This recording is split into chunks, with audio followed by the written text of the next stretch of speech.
V-Guard presents कौन जीत रहा है, को पावर्ड बाय सेंसोडाइन एंड विमल। बोलो जुबां केसरी।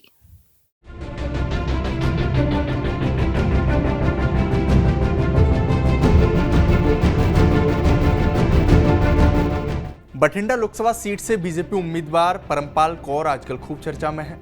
वह आईएएस से वॉलेंट्री रिटायरमेंट स्कीम यानी वीआरएस, हिंदी में इसे स्वैच्छिक सेवानिवृत्ति कहते हैं, इससे आवेदन देने के बाद तुरंत राजनीति में आ गई हैं। इसके बाद केंद्र सरकार ने उनका इस्तीफा मंजूर भी कर लिया है और बीजेपी ने उन्हें टिकट देकर चुनाव लड़ा दिया।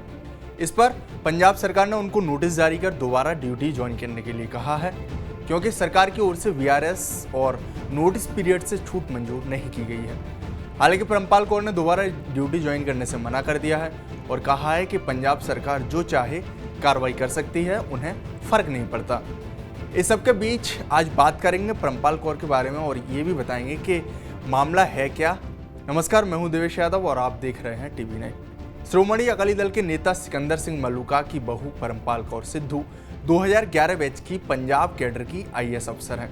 वो इसी साल 31 अक्टूबर को रिटायर होने वाली थी। इसी बीच 3 अप्रैल 2024 को उन्होंने स्वैच्छिक सेवानिवृत्ति के लिए अपना आवेदन राज्य के मुख्य सचिव अनुराग वर्मा और केंद्र सरकार को भेज दिया था।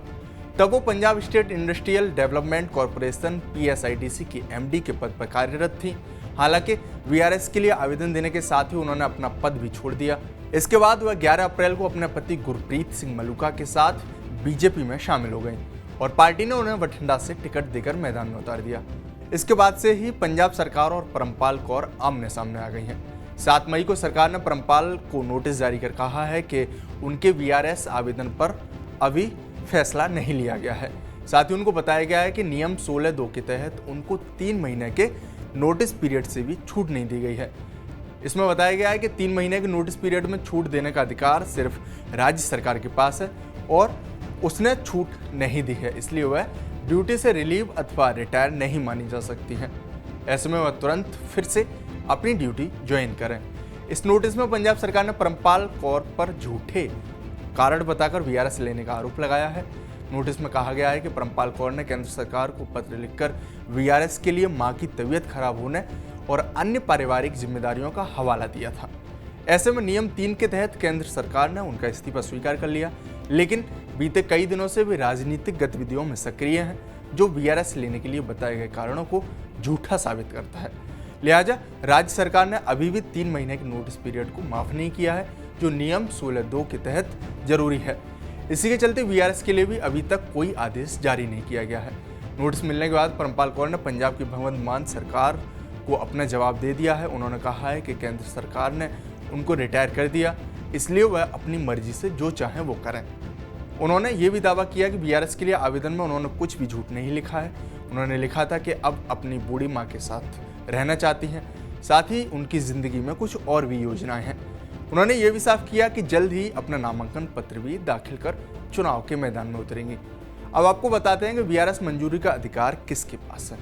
तो सामान्य तौर पर all India service rules DCRB 1958 के तहत 16(2)(a) के तहत 30 साल की सेवा या 50 साल की उम्र पूरी कर चुके आईएएस अफसर के लिए वीआरएस की मंजूरी के लिए संबंधित राज्य सरकार के पास अधिकार होता है।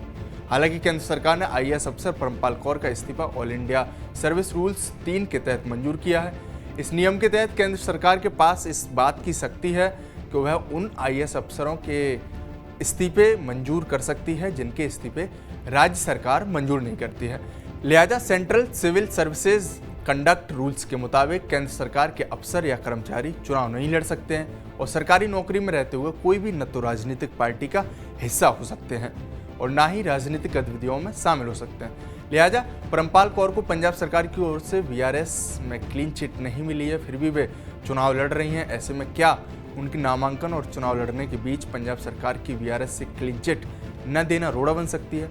ये देखने वाली बात होगी। आपकी इस रिपोर्ट पर क्या राय है, हमें कमेंट बॉक्स में ज़रूर बताएं। साथ ही हमारे चैनल को सब्सक्राइब करना न भूलें। शुक्रिया।